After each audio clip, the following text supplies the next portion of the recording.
देश के अंदर देश के लोगों द्वारा ही आपकी आंखों के नीचे एक इतना बड़ा षड्यंत्र रचा जा रहा है, एक ऐसी कॉन्स्पिरेसी हो रही है जिसका हमें आइडिया भी नहीं। प्राइम मिनिस्टर नरेंद्र मोदी का थर्ड कंसेक्यूटिव बार पावर में आने के बाद राहुल गांधी और इंडिया अलायंस को ये बात बिल्कुल भी हजम नहीं हो रही है कि कैसे पिछले एक दशक में भारत दुनिया में एक सुपर पावर की तरह आगे सामने आ रहा है और विश्व गुरु की तरह आगे बढ़ रहा है। और शायद इसी वजह से राहुल गांधी अपने देश को धोखा देने पर लग गए।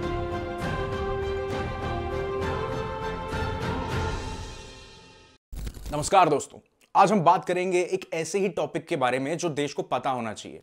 क्या है OCCRP और क्या कनेक्शन है इसका राहुल गांधी, अमेरिका और जॉर्ज सोरोस से। OCCRP organised crime and corruption reporting project को कहते हैं। OCCRP की स्थापना से हुई जो 2008 में बोस्नियन की कैपिटल सरजेवो में हुई थी। इनिशियली के दिनों में इसका काम संगठित अपराध और करप्शन की जांच के लिए मीडिया नेटवर्क के रूप में बना था, जो बाल्कन्स एरिया में काम करता था। बाल्कन जो यूरोप के 11 देशों का एक ग्रुप है। OCCRP के फाउंडर के मुताबिक यह दुनिया का सबसे बड़ा इन्वेस्टिगेटिव रिपोर्टिंग ऑर्गेनाइजेशन है। OCCRP को इनिशियल डेज से ही यूएस गवर्नमेंट की मदद से काफी सुधार और विकास मिला है, खास करके एजेंसीज जैसे USAID और bureau of international narcotics and law enforcement affairs INL। इन संस्थाओं के द्वारा इसको बहुत ही बड़ी बैकिंग है। अब बात करते हैं OCCRP के फाउंडर के बारे में। 2000 में ड्रू सुलिवन ने सरजेवो में काम करना शुरू किया था और USAID फंडेड प्रोग्राम जो यूएस गवर्नमेंट का है उसके तहत जर्नलिज्म को मजबूत बनाने का काम करना शुरू किया इन्होंने वहां से।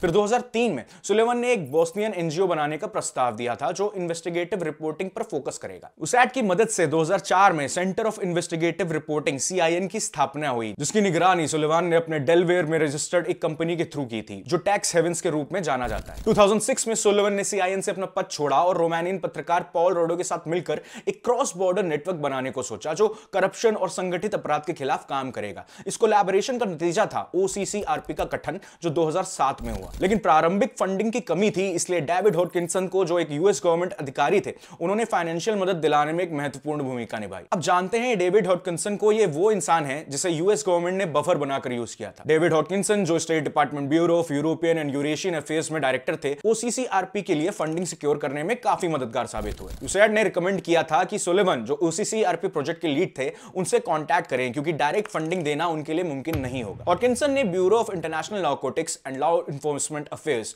INL से पैसे अरेंज करके इनकी सहायता की और INL ने ऐसे फंडिंग मैनेजमेंट की रिस्पांसिबिलिटी USAID को ट्रांसफर किया। मई 2008 में USAID के थ्रू पहली बार OCCRP को गवर्नमेंट फंडिंग मिली जो कि $1.7 मिलियन थी और ये फंडिंग 2020 तक एक्सटेंड हुई थी। OCCRP ने INL के इन्वॉल्वमेंट और हॉटकिंसन के रोल को डिस्क्लोज नहीं किया, शायद इसलिए ताकि गवर्नमेंट इन्फ्लुएंस के कंसर्न्स ना उठ सकें या फिर ये कहें कि उनकी जर्नलिस्टिक इंडिपेंडेंस पे सवाल ना उठें। 2011 तक USAID ने डायरेक्टली फंडिंग देना शुरू कर दिया था, एक नया नॉन प्रॉफिट स्ट्रक्चर जिसको जर्नलिज्म डेवलपमेंट नेटवर्क JDN कहते थे, जो अब OCCRP को मैनेज करता है। OCCRP के फाइनेंसेस के एक ऑडिट के मुताबिक 2014 से 2023 तक यूएस गवर्नमेंट ने OCCRP के एनुअल बजट का 70% कंट्रीब्यूट किया, जिसमें से 52% सिर्फ यूएस का था। 2023 में यूएस ने $11.7 मिलियन दिए थे जो OCCRP की टोटल स्पेंडिंग का 53% था। OCCRP ने अपने स्टार्टिंग से लेकर अब तक कम से कम $47 मिलियन यूएस गवर्नमेंट से लिए हैं, जबकि यूरोपियन कंट्रीज से $14 million,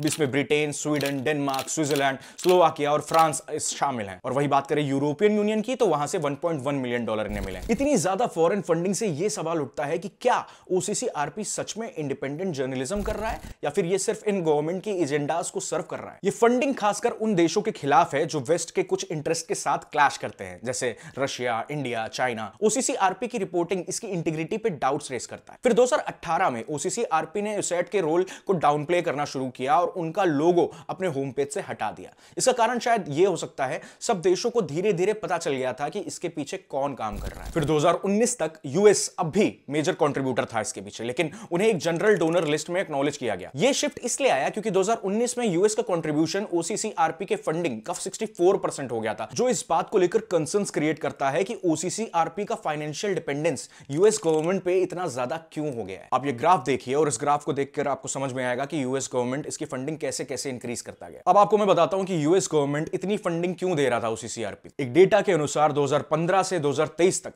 US department of state ने $4 मिलियन से ज्यादा एलोकेट किए रशिया, यूरेशिया और चाइना के इशू को टारगेट करते हुए, जिसमें रशियन एसेट ट्रैकर जो एक ओलिगार्क्स और दूसरे इन्फ्लुएंशियल रशियंस को एसेट्स को ट्रैक करने के लिए यूज होता है, जिसमें रशियन प्रेसिडेंट व्लादिमीर पुतिन भी जुड़े हुए थे। वहीं 2021 में वेनेजुएला में करप्शन इन्वेस्टिगेट करने के लिए काफी बड़ा अमाउंट, ये देखिए, ये यूज किया गया। और 2022 से 2024 तक आईएनएल ने माल्टा और साइप्रस में करप्शन और सैंक्शंस इन्वेजन पर इन्वेस्टिगेट के लिए $2.3 मिलियन दिए थे।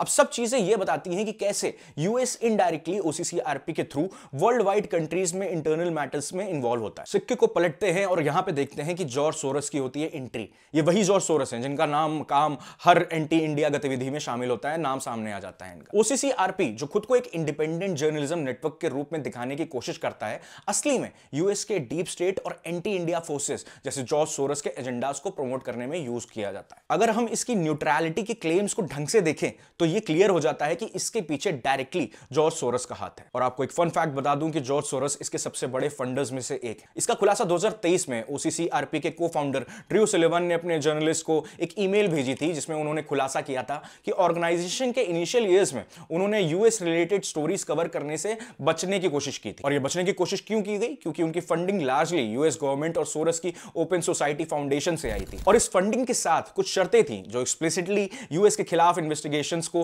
रोकती हैं। अगर ओसीसीआरपी के फाउंडेशन ईयर्स में बाइसेस पर बेस था तो आज वो कितना क्रेडिबल हो सकता है? आप ये खुद सोचिए। ये एक सवाल उठाता है इनकी क्रेडिबिलिटी पर। और ये कोई सीक्रेट नहीं है कि राहुल गांधी जॉर्ज सोरस के पपेट के रूप में काम कर रहे हैं, जो अपनी फंडिंग का इस्तेमाल करके एक्टिवली इंडिया की स्टेबिलिटी को अंडरमाइन करते हैं। उनके एंटी इंडिया प्रोपेगेंडिस्ट के साथ मीटिंग्स अब्रॉड में होती हैं जो इस बात को कंफर्म करते हैं कि उनका एजेंडा क्या है। एक ही है, नरेंद्र मोदी की स्ट्रॉन्ग डिसाइसिव लीडरशिप को टारगेट करना और सरकार को कमजोर दिखाना, इंडिया को ग्लोबल प्लेटफॉर्म पे कमजोर करना, जो इंडिया को अनप्रेसिडेंटेड ग्रोथ और ग्लोबल प्रोमिनेंस की तरफ ले जा रहा है। आप सबको पता ही होगा कि भारत अब दुनिया की 5वीं सबसे बड़ी इकोनॉमी बन गया है और शायद यही बात सोरस को पसंद नहीं आ रही।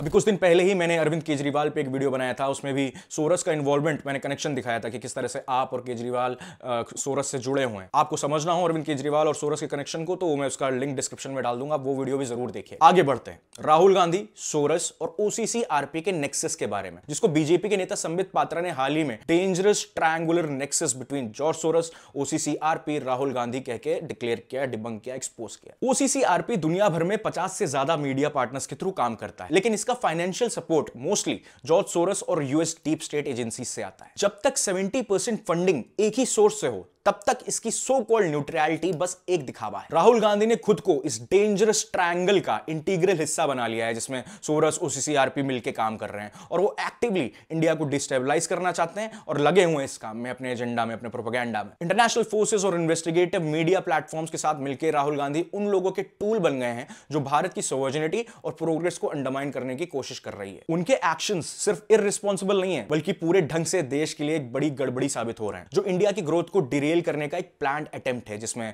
नरेंद्र मोदी की डिसाइसिव लीडरशिप को टारगेट किया जा रहा है। राहुल गांधी जो इंडिया के अंदर फॉरेन पावर्स के इंटरेस्ट में काम कर रहे हैं, जो देश को कमजोर करने में लगे हुए हैं, वो शायद ये भूल रहे हैं कि वो भी इसी देश का हिस्सा है। और ये हवाई बातें नहीं है, इसका मैं आपको एग्जांपल देता हूं। पिछले 4 सालों में हर वो इशू जिसमें कांग्रेस पार्टी ने बीजेपी को टारगेट किया है, वो फॉरेन सोर्सेस से ही नैरेटिव्स और सपोर्टिंग मटेरियल लाए गए हैं। फॉर एग्जांपल जैसे Pegasus, Adani, caste census, democracy is in danger, global hunger index, religious freedom और प्रेस फ्रीडम। ये सब इशू इंटरनेशनल सोर्सेस से हेवीली इन्फ्लुएंस लगते हैं, क्योंकि वेस्ट में भी हम देखते हैं यही टॉपिक उठाए जाते हैं। तो क्यों हर देश में सिर्फ यही टॉपिक्स, यही नैरेटिव आ रहे हैं गवर्नमेंट के खिलाफ? अब मैं आपको बताता हूं डिटेल में कैसे ये टारगेटेड टाइमिंग का यूज करते हैं, फिर आपको डिसाइड करिएगा ये कोइंसिडेंस है या प्लान्ड चीजें हैं। राहुल गांधी का ओसीसीआरपी और दूसरे फॉरेन बैक्ड रिपोर्ट्स का इस्तेमाल की पार्लियामेंट्री सेशंस और मेजर नेशनल इवेंट्स के दौरान ही होता है। ये अजीब इत्तेफाक नहीं है। फरवरी 2021 को जब बजट सेशन 29 जनवरी से शुरू हो रहा था, तब एक रिपोर्ट इंडियन फार्मर्स पर पब्लिश हुई थी। वहीं फिर 19 जुलाई 2021 को जब मॉनसून सेशन स्टार्ट होना था, तब 18 जुलाई 2021 को पेगासस रिपोर्ट आ गई थी। यही नहीं, इसके बाद 31 जनवरी 2023 को बजट सेशन शुरू होना था और 24 जनवरी 2023 को हाइडेनबर्ग रिपोर्ट रिलीज हुई और बीबीसी का इंडिया द मोदी क्वेश्चन 17 जनवरी 2023 को आया। ये सब एक की पार्लियामेंट्री सेशन के पहले हुआ। इन रिपोर्ट्स को ज्यादातर ओसीसीआरपी और उसके इंटरनेशनल जर्नलिस्ट अलायंसेस पुश कर रहे हैं, जो क्लियरली भारत को डिस्टेबलाइज करने में लगा हुआ है। इससे हम कह सकते हैं कि इनका मोटिव एक ही है, पार्लियामेंट ना चल सके और देश के विकास को रोका जा सके। ये सब रिपोर्ट्स राहुल गांधी पार्लियामेंट और इंटरनेशनल प्लेटफॉर्म्स पर जल्दी से कोट करने में लग जाते हैं और प्राइम मिनिस्टर मोदी और इंडिया की प्रोग्रेस को अटैक करने में और भारत सरकार को अटैक करने में लग जाते हैं। ये सिर्फ चीजें इंडिया की रेपुटेशन और प्रोग्रेस को वर्ल्ड स्टेज पर नुकसान पहुंचाने के लिए ही की जा रही हैं। ये बात इससे साफ जाहिर है। ऐसी और पॉलिटिकल इनसाइट्स और अपडेट्स के लिए सब्सक्राइब करिए द देव डिबंक्स। इस वीडियो को लाइक करिए और शेयर करिए। Thank you, see you in the next video.